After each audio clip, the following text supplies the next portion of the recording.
Good morning, good afternoon, or good evening, depending on where on planet Earth you are today.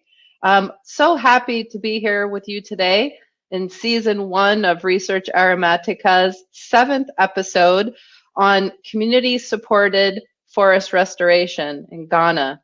Today, we're going to be joined by Wellington Baden, and first I'm going to read you his bio and show you a short video introducing him and his project, and then he will come on live with us for a discussion, and at the end, a question and answer period. So Wellington has become a dear friend. He has decades of experience in forestry, ecotourism, environmental conservation, community livelihood support, and natural resource policy analysis. He is an internationally recognized social entrepreneur and an innovator in agroforestry. He also is a mentor and makes time to mentor young people and is an environmental educator.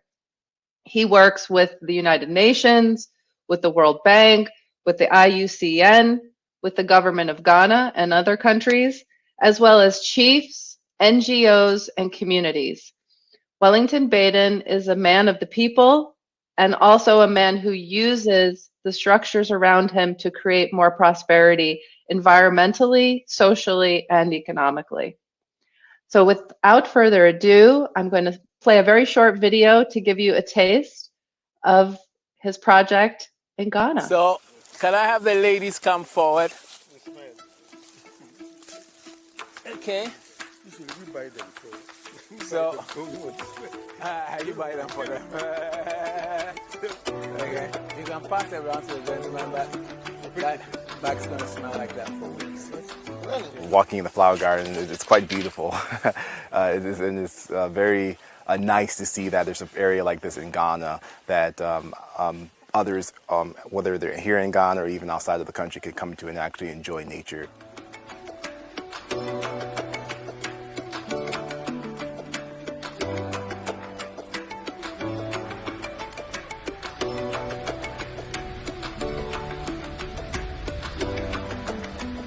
We thought we could intercrop with food crops and keep it going by selling those food crops to generate short-term revenue. Except that the community and the workers kept eating everything even before it was ready.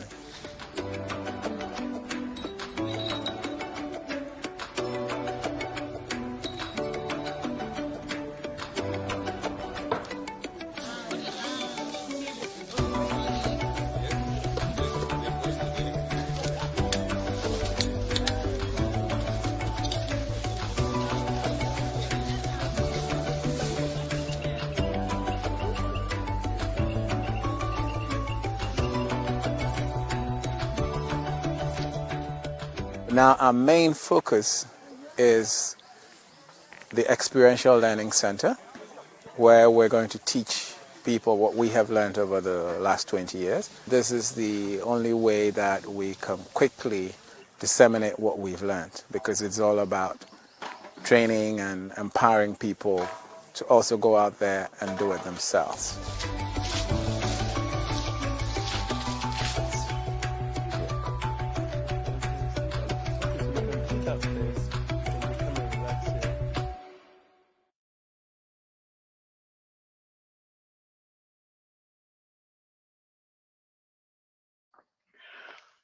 Great. Wellington, I'd like to ask you to turn on your camera and unmute yourself so we can start the presentation. Hi, Wellington. Hi, Jeanette. How are you today? Great. It's wonderful to be here with you today. I'm going to start the slides here. Okay. So we are completely live, broadcasting from the United States and from Ghana simultaneously. It's amazing we have the technology to bring people together like this. So please forgive us if there's any hiccups, but we're ready to start the presentation.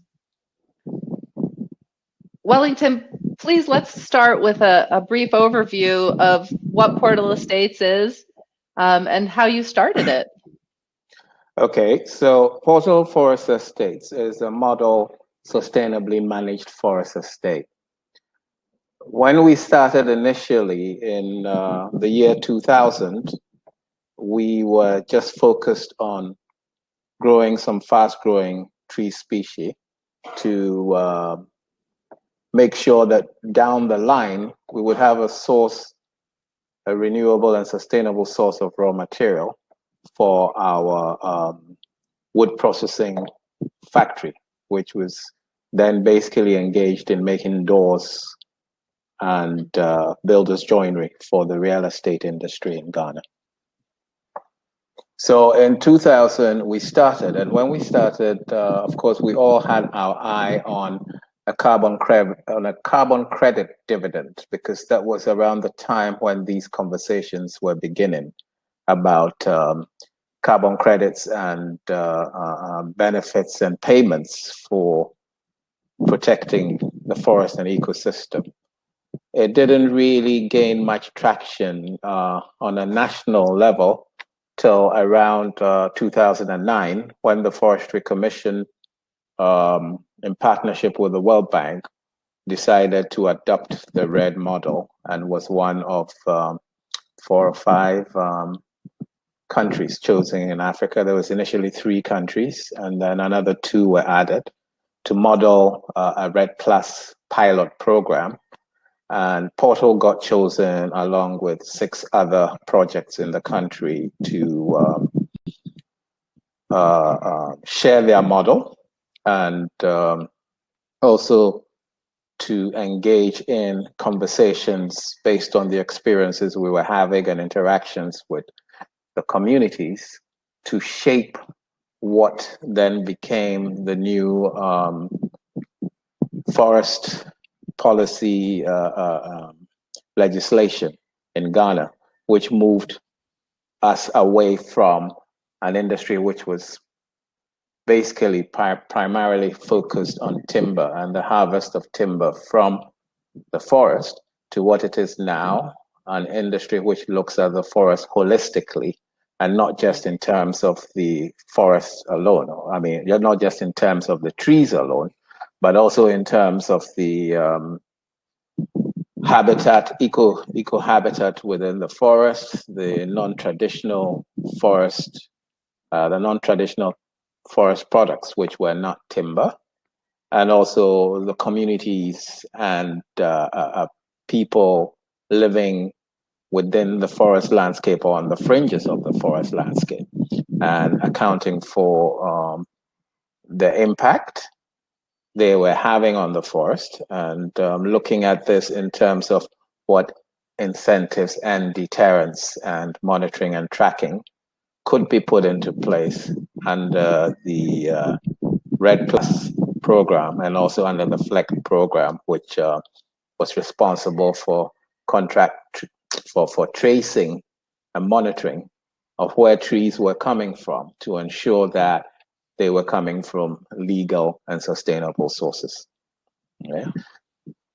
So from 2009 up to 2017, when the new forest policy was passed, we, together with IUCN and a few other companies, in collaboration with the Climate Change Desk, which the Forestry Commission established to be able to investigate and come up with proven interventions based on ours and the other pilots' experiences, to inform and shape the new policy, which was duly passed in 2017. Wow. So you've had not only an impact on these 210 acres intensively, but you've been able to expand the agroforestry model into policy across Ghana. And so we're looking at an implementation model that you've developed of working with industry and farmers with government support. And you've really mastered that, Wellington. And that's something that really we want to highlight, is that by being a part of the REDD Plus program and creating a model that could be replicable, it also influenced national policy, national forest policy. And, you know, what a contribution to forests worldwide. Yes, very much so. In fact, the policy ideas that came out of this process included countries from South America, Europe, and all over the world, even as far as Nepal, under the support of the IUCN, the BMU from Germany, and the final dialogue to discuss and decide on what benefit sharing arrangements would pertain under Red Plus happened through this pilot. The adoption of jurisdictional VCS, whereby it was no longer necessary for individuals wanting to get involved with planting trees for a possible carbon benefit, had to do this by themselves with horrendous costs. It was accepted that the carbon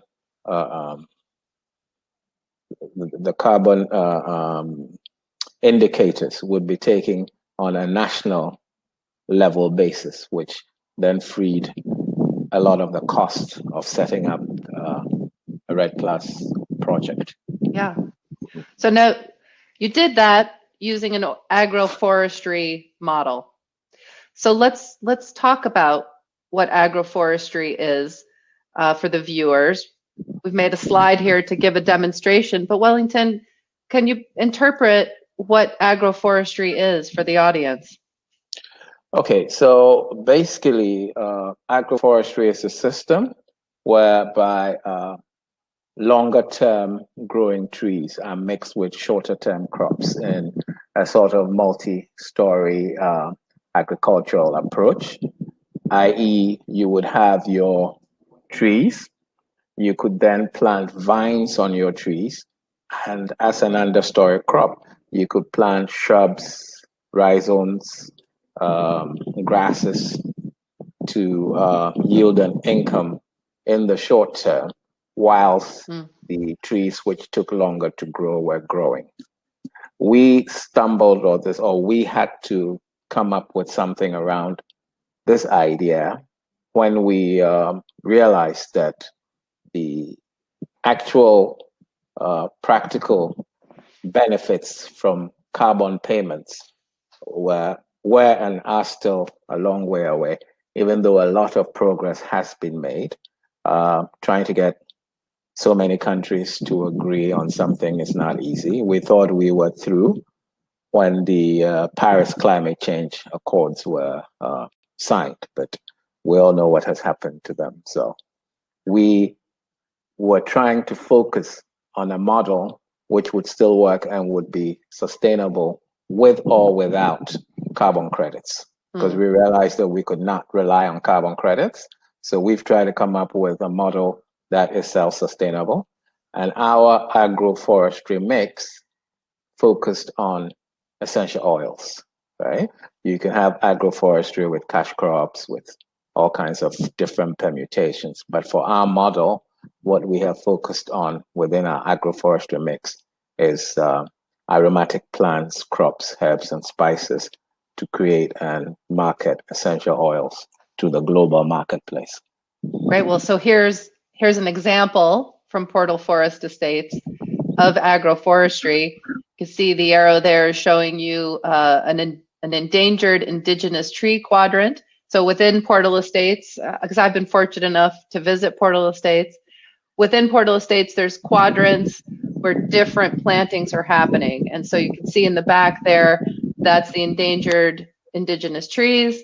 And in the front, in the foreground, you're seeing the lang-lang trees growing. And so this is a great example. We have another slide showing an example from Portal Forest. And here's another one with the endangered trees growing in the background and black pepper growing in the foreground. So Wellington, you really laid out the the economics of why it's so important to have an agroforestry model. And I appreciate that, because often as an environmentalist, I go right to the ecological benefits.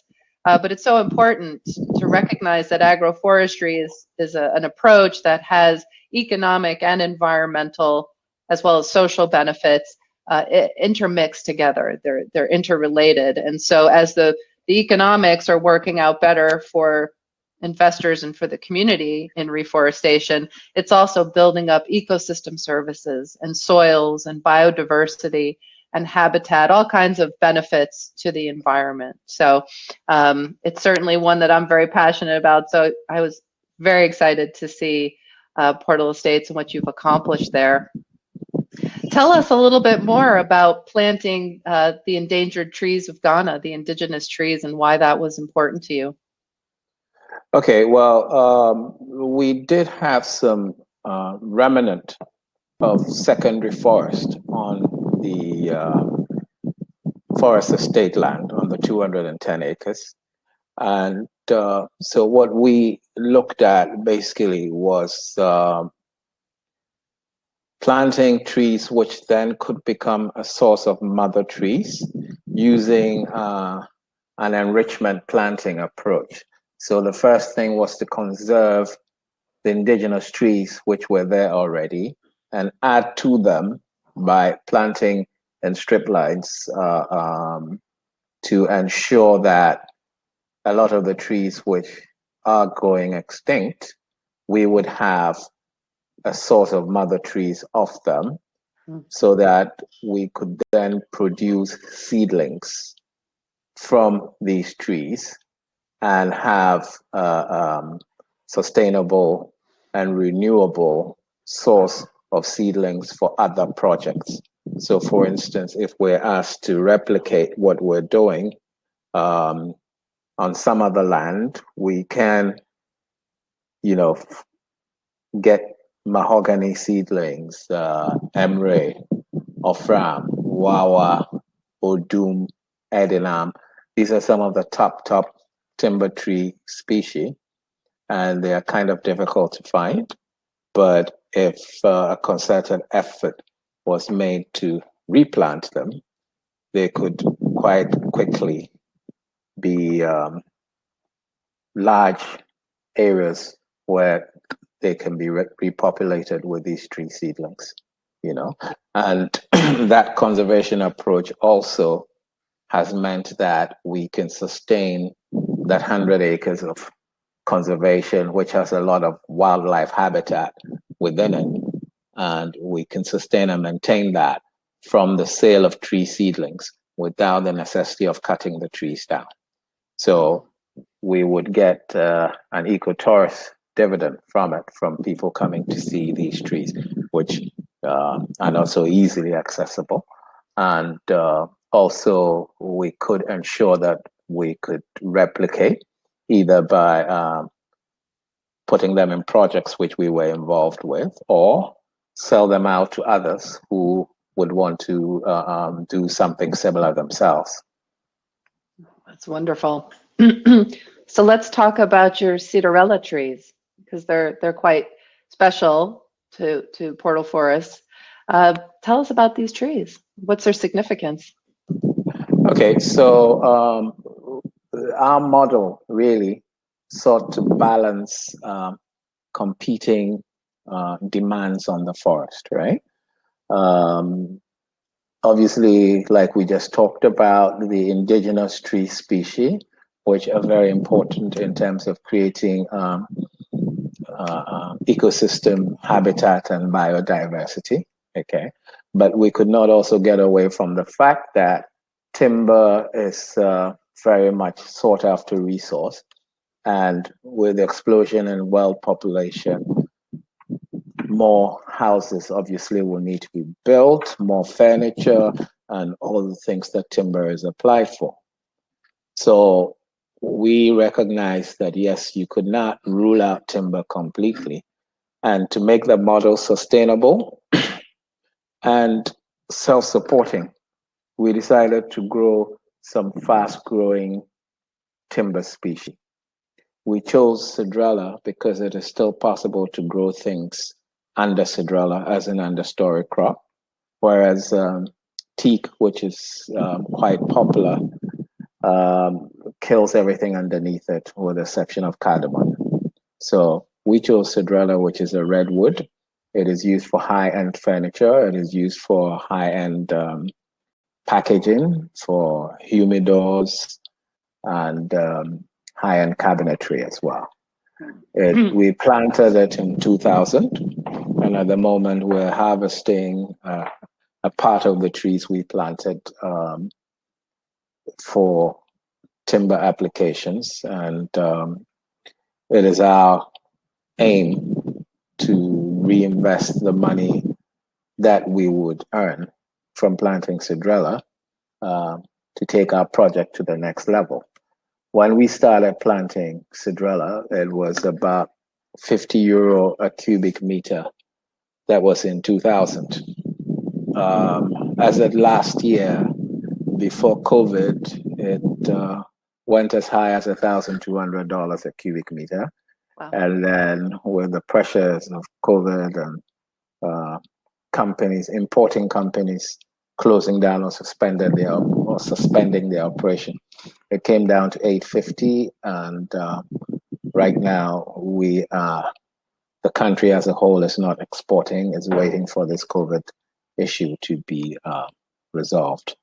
But the takeaway from this is that, over 20 years, the value of the asset went from €50 to even €850. So it certainly does make economic sense to put in a fast-growing tree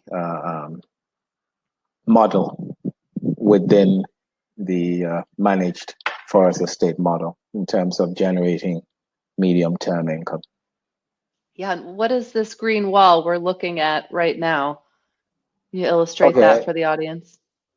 Yeah, so when we started planting, we actually put in seedlings all around the 210 acres to create a living wall to demarcate the boundaries of our estate. Yeah, it's fabulous. It really has a quite a visual impact when you see this green wall surrounding this area. Not quite the same for your neighbors, but I know you're working on that. Yeah. You talked a little bit about the fact that you also have a nursery, but here's some other activities going on at Forest Estates that you have. And so I'm really hearing you say that diversity of activities and economic functions is really important to the overall success of an agroforestry project. And so you have many other things going on. We're going to talk more about the aromatic plants and essential oils in a moment. But are there any other here that you would like to talk a little bit more about? Maybe the ecotourism or the bamboo processing. I know experiential learning is also very near and dear to your heart. So any of those that you want to just expand on a little bit? Yes, by all means. So we look at our forest estate as a green supermarket, right? With the products being provided by nature. So charcoal, for example, is still very much in demand and still very much one of the main energy sources for communities in Ghana. It has led to a great deal of deforestation. So that was one of the problems that we looked at in terms of providing a sustainable alternative raw material for the production of charcoal. So within our forestry mix, we introduced Giracedia as like a woodlot and put black pepper around it because black pepper is a vine, okay? So we would harvest the Giracedia, which needs to be pruned every year anyway. And that supplies a source of raw material for making charcoal. And also bamboo, because bamboo, as you know, is a grass. It takes 2 to 3 years to be established. And really from year 4 or 5, you can harvest it and then it just keeps bringing forth anew. So bamboo we looked at in terms of not only charcoal, but bamboo cups, half-pipe plates, bamboo straws. We're looking at the many ways in which we can use bamboo to replace plastic. So that is one of the things we're looking at. And because it's so fast growing, it also is an early revenue generator. Okay. For experiential learning, we believe that it is when you involve people in what you're doing that they can understand and grasp it very quickly. So we're trying to move away from the old approach of having conferences and stakeholder consultations, etc., in hotels, etc., which are far removed from the forest or what is happening on the ground in the forest. So we're in the process of building an experiential learning center where people can come and stay and partake in tree planting, harvesting for aromatic plants, conservation activities, what have you.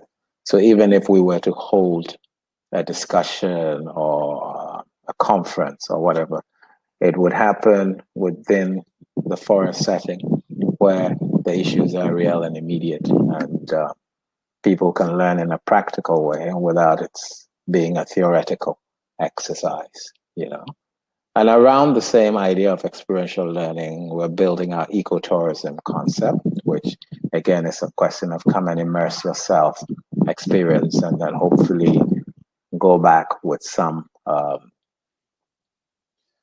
desire to implement in your own small way, even if it's just planting 3 fruit trees in your home, right? But at least come and experience and go do something, no matter how small. Yeah. Enough people do something small, it becomes something huge. Yeah, absolutely. Well, communities are a big part of your work, and you don't do this work in a vacuum. You're embedded within areas that people have been farming cocoa and other crops for quite some time. And you've had a lot of experience working with the communities and being able to determine how best that communities can support reforestation efforts and how the reforestation efforts can also support the communities. And so I want to play a short video of you and your team working with the community and their teams to come together around reforestation and the benefits of it and the challenges. And before I do, we have here a graph of how you are doing your work with communities and the experiential learning approach. And I just have to say that this is really one of the things Wellington is an expert at, is how to replicate and expand and to work with communities so that reforestation benefits the communities and that it works, right? Because oftentimes in development, people make decisions for communities and bring projects to them and inform them of what's going to be done for them. And often those projects fail. We see a lot of failures in development with that approach. And whether it's foreigners or from people inside the countries, that approach normally fails. But in your approach, it's a completely engaged community approach. And that's really one of the secrets of what's made Portal Forest Estates so successful. So Wellington, if it's okay with you, I will go straight to the video and then we can talk more about the community engagement afterwards. Does that sound good? That's fine. Okay. All right. So let's roll this video.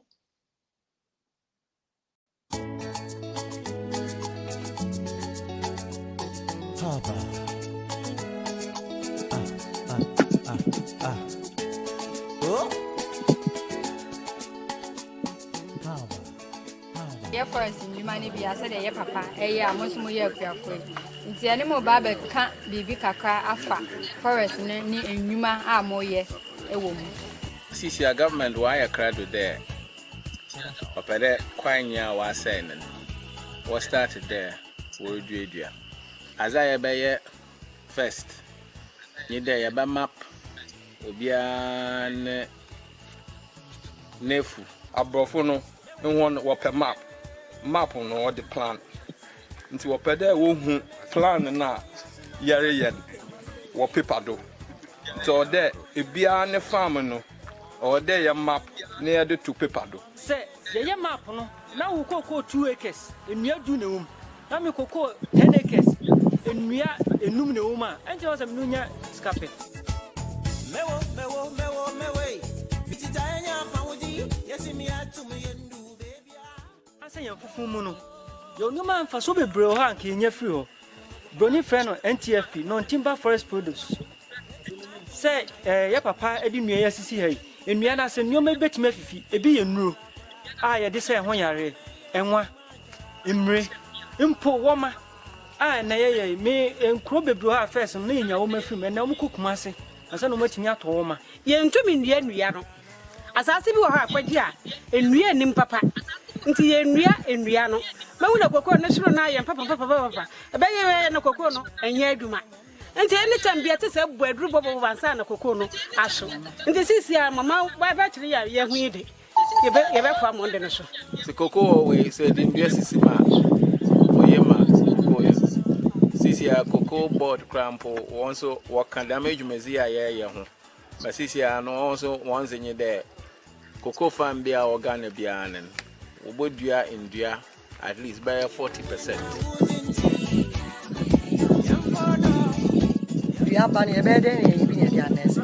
Dedi kan no ansa na obi betimi nursery no yese onya nnuaba ana se edua bia odi bedua na ba na mom nye tambia na ye de dua aba ne dua ebu a yetimi twa dua ne bi edi si ho ma ne efifi nanso kwaye mu nursery ne die to na nnuaba so dua na wase ye nurse no yankasa ye dua ne de aye adwuma na de nurse ama aban mpempi na se project bi basa na ye de hyema dwunum nti mu wram na se be bosome nan bosome num afin mienu bibi sa ma na di anwinwi ne abamubuo eba timetimi aka se ye ba bagi atuma na se ye be tue ho ache se ye be titi nnua se nnua kra na se ye do ye mfu a nnua bebamu no ye be titi no eno so be boa se ye dua flowers na ene num ya de flower no ne ye mfu nnuane na ye benya no eno ye bedi nemum enche kra ba bosome nsia mu no flower na bedua no eno so hu skaba eno de ewuye kuani no nkwa de nya de ebedi agya wonso benya bi a so de beto wabosu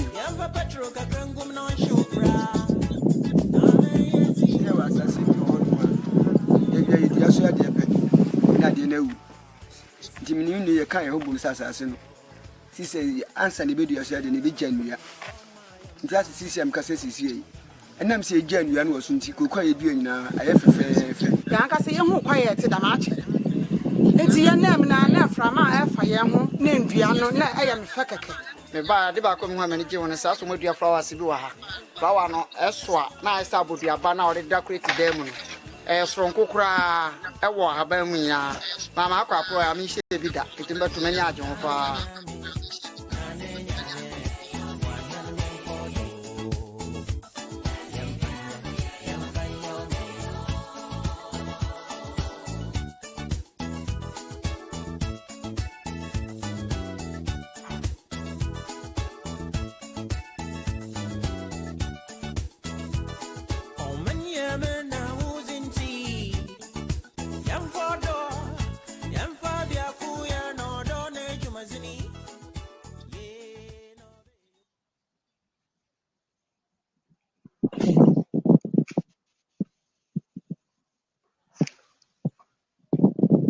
All right, I'm just going to bring the slides back up. And so, Wellington, do you want to say anything about the video that we just watched? Well, that was made possible in collaboration with IUCN and FORIC. That was when we had the interaction with the farmers to address the issues of what we needed to do to get them on board as replication partners. Now, in terms of a replication partnership, we will be supplying from our nursery the seedlings necessary for them to also grow aromatic plants, etc. We will be giving them a guaranteed off-taker contract, so they're more or less contract farmers or contract replicators, as the case might be. And added to that now, we've added a beehives dimension so that honey could also be one of the short-term revenue generators, right? So within 6 months, they could start seeing revenue from that as well. The idea is to allow them or to train them to replicate what we have done on 2.5 hectares of land, okay? And because we're using a mosaic forest landscape restoration approach, these little mosaic of farms would then eventually fit together to become a much bigger patchwork. So instead of the case where we have trees and our surrounding farms, etc., don't, then you would have trees spread throughout the whole landscape.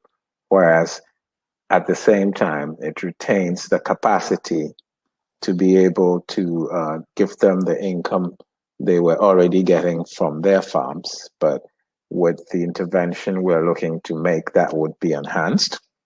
It would include forest restoration piece.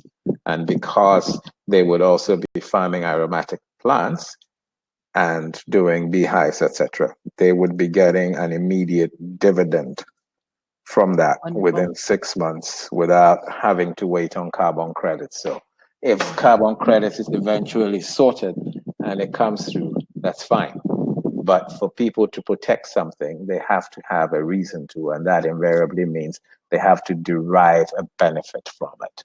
Yeah. So this is what has led to the model we have eventually ended up with after 20 years of trial and error.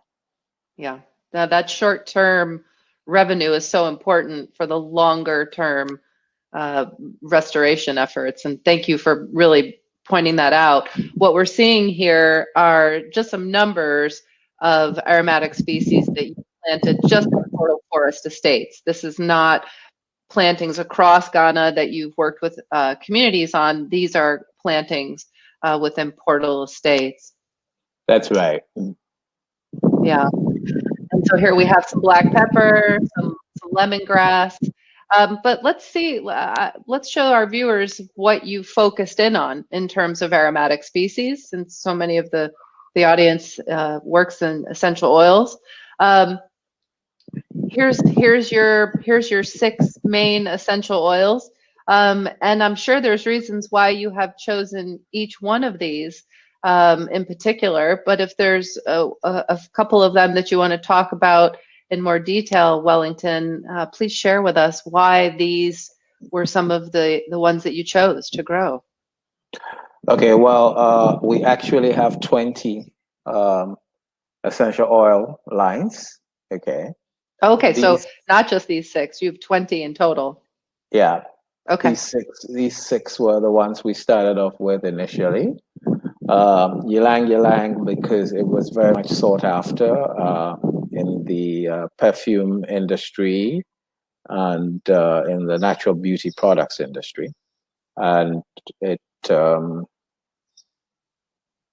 could guarantee that we would be getting a very high revenue if we were successful in growing ylang. So that was one of the crops we looked at.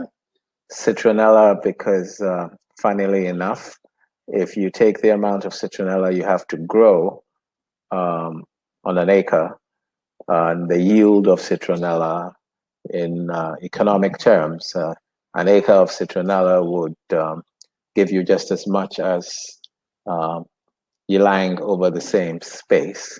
But the ylang is much, much more expensive than the citronella, but it also has a smaller yield than the citronella. That's what makes it so expensive, right? And then the planting density of citronella is much more than that of ylang. So it makes up for the difference in price by the share density and the yield. Okay. So there are all these different considerations to take into account. You can't just look at price alone. Okay. Patchouli, again, for the natural hair products industry, which is quite large here and growing.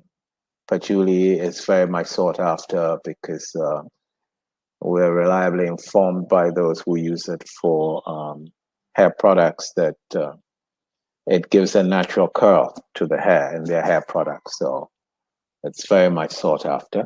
And it also has antiseptic and microbial benefits as well. So it's very much sought after.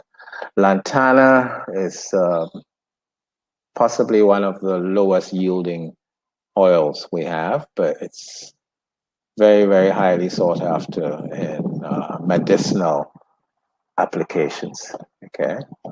Orange is always very popular. So we do a lot of orange peel and lemon peel essential oil.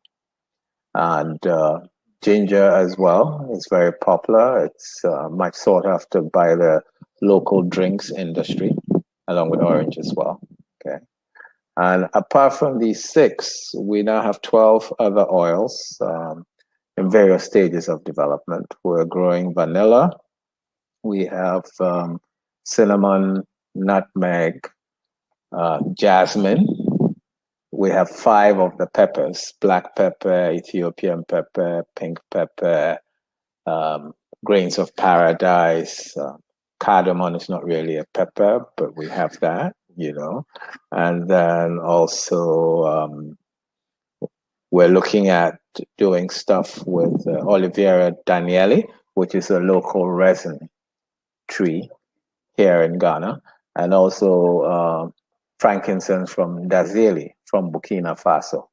So we started off with these 6, but we've now expanded our range to get up to like 20 different oils. We're looking at peppermint and again tea tree because we keep getting asked for it.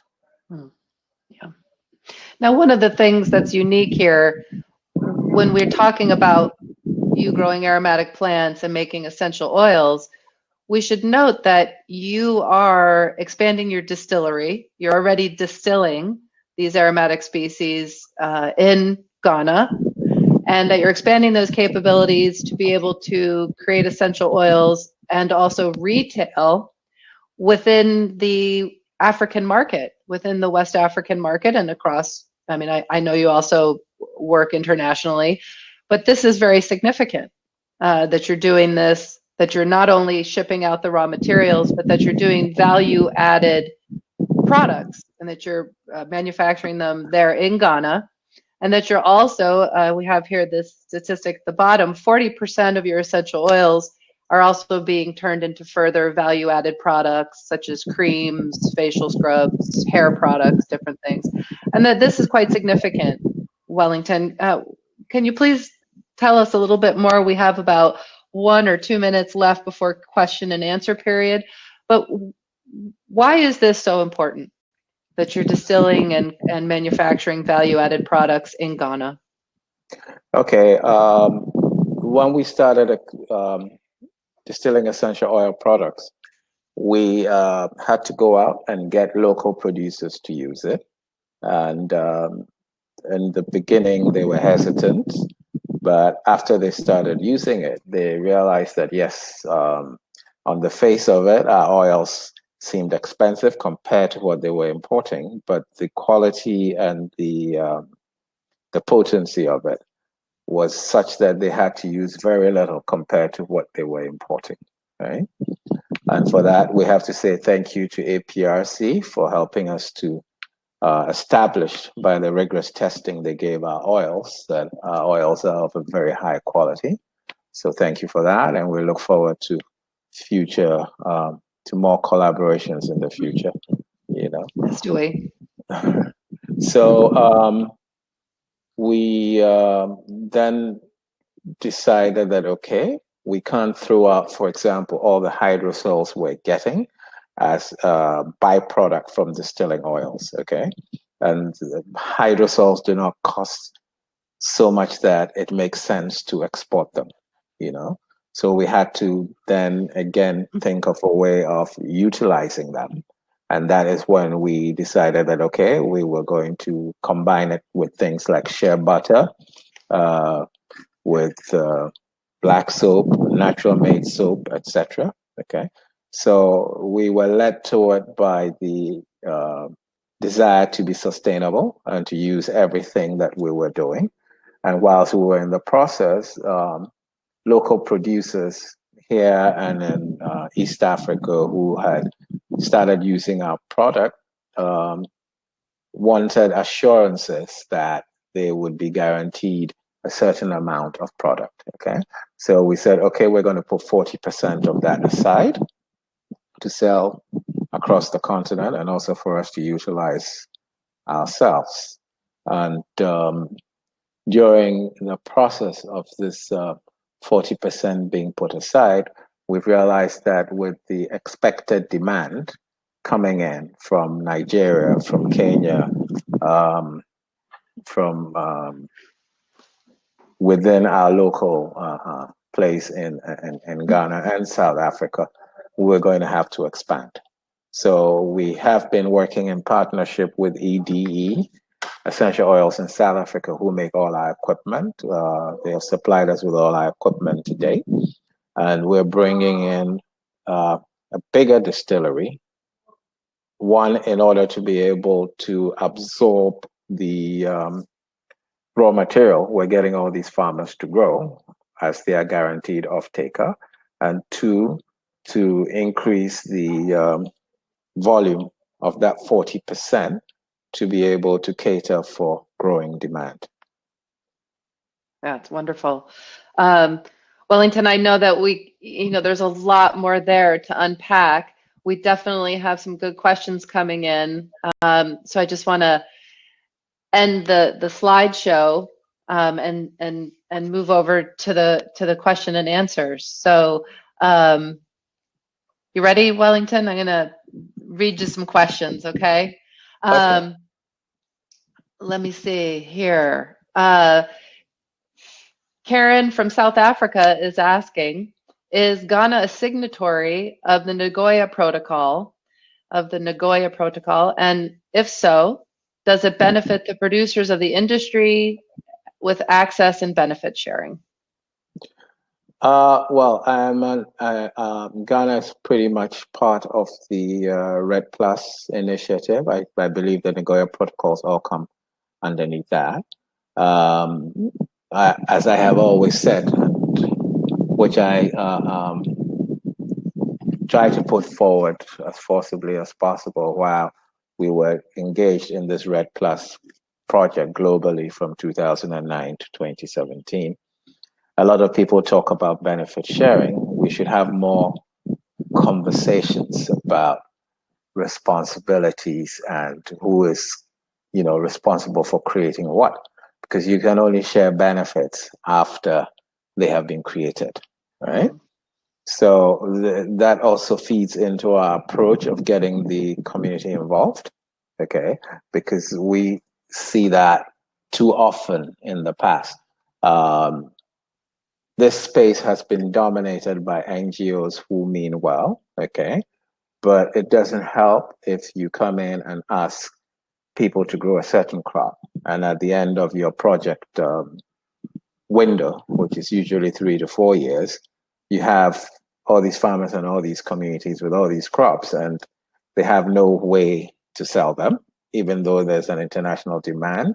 They do not have the skills to enter into international negotiations, deal with LCs and all the rest of that kind of stuff. So for us, it's not just a question about deciding who gets benefits. It's about engaging people to be part of the process, part of the creation, and part of the sharing as well. Yeah, thank you for that, Wellington. I'm going to take a question here that's on a different topic. There's two questions that are somewhat similar. One is, are you growing both native and non-native species for your short-term income revenue streams? And also the ratio of native to non-native species that you're planting, period. Okay, well, if it where it relates to tree species, we're growing native tree species. For example, the indigenous tree species that we're growing is over an area of about 75 acres, as opposed to Cidrela, which you could look at as an exotic tree species because it came from outside. We're planting about 50 acres of that. Okay. Now, when it comes to herbs and aromatics, etc., yes, we've brought in species from all over Africa. We brought in turmeric and ginger from Zanzibar. Okay, we have our own turmeric and ginger here in Ghana, but we also brought in some from Zanzibar. We brought in the ylang from Madagascar, you know, and we are always looking to bring in new crops, etc., which would then expand the range of crops that communities and farmers would like to grow, because we do not force them to grow anything. We give them a range of choices and leave it pretty much up to them to decide what they want to grow from the palette of crops that are available. Yeah, that's a great approach. And the issue of native versus non-native species is really a big debate within agroecology, agroforestry, permaculture. You know, these are all interchangeable words for the same thing. And you know, there's the side that feels like, what is native, right? Human beings have been moving plants around the globe for a very long time, and that really that using species that are beneficial, that you can stack functions, that you can put under other tree crops that give economic benefits while not being invasive, right? We don't want to plant things that are going to become problematic for the local ecology, but that Very the much mixing so. of species is something humanity's been doing for a very long time, and moving plants around the globe. Yes, that's very much so. And even nature itself does that, you know. Once we started with our conservation piece and putting in indigenous tree species, right? There's been an explosion of wildlife, of the insect life, and you know, there's a lot of trees which have just sprang back up by themselves. Okay, so it's like we're just an enabler. We started a process, and then nature just took it over. You know, and that's what the forest is about. It's about diversity, first of all. It's about interconnectedness, okay? And it's about a constant feedback loop, okay? Because that's how it happens. The forest is not like a mono plantation situation, right? It very much tends to diversity. And yes, as you said, if you bring in a species and it's not invasive and it has its benefits. I mean, look at something like cardamom, for example. You would think it's an Indian crop or whatever, but it grows here. And let's not forget that there was a time when all the continents were merged into one. Okay, and evidence of that is that whatever grows in South America grows here. You know, and so long as it is beneficial, there's a demand for it. Yes, why not? Yeah, fantastic. Well, thank you so much, Wellington. It's wonderful to have you here today and to be sharing successes and wonderful things happening in the world and wonderful things that are happening in Africa. It's not all doom and gloom. We can work with nature to bring back ecosystems while also benefiting our livelihoods. We can protect the forest and have jobs at the same time. These things are not mutually exclusive. They're not in competition with each other. The economy is here to serve us. We're not here to serve the economy. And so we make these systems, and we can combine them to really have a flourishing environment, and the world needs that right now. These are positive things that we all need, and really your project has been such an inspiration to me personally and to some of my close colleagues when we visited, and I just want to say thank you to that, and thank you for sharing with the audience and some of our students and experts and doctors from all over the world, different people here coming together in Research Aromatica. It was wonderful to have you today, Wellington. Thank you very much, Anjanette. If I may just add on the tail end of what is native and what is not native. Absolutely. We have reached out and we're starting a collaboration with the plant and herbal remedies outfit in Gabon. And they have licensed the iboga plant, right, to be able to be grown outside. And we're in conversations to be one of the first places outside of Gabon to grow the iboga plant. Okay. Wow. So this is a case of something which you would say is not exactly native to here, but which can grow and thrive over here because the same conditions exist across West Africa. And collaborations like that help us also in one of the main areas that we're looking at, which is the natural pharmacopoeia, which the forest is, the medicinal plants and the different applications, etc. You know, so coming back to the concept of a green supermarket, if you are able to establish a forest estate, it creates wealth in perpetuity. Wealth in perpetuity. I love that. People can reach out to you and contact you. I know you're always open to hearing from people, so you can yes, certainly. We're very much present across the whole of social media: Twitter, Facebook, Instagram, and we also have our website up, portalforestestates.org. So we can be reached across any of this media, and we're always happy to share our journey and our experience, and we're also always happy to learn from other people who are engaged in a similar journey from all over the world. Wonderful. Thank you so much. Thank you, Anjanette. Thank you, everyone. Thank you, everyone.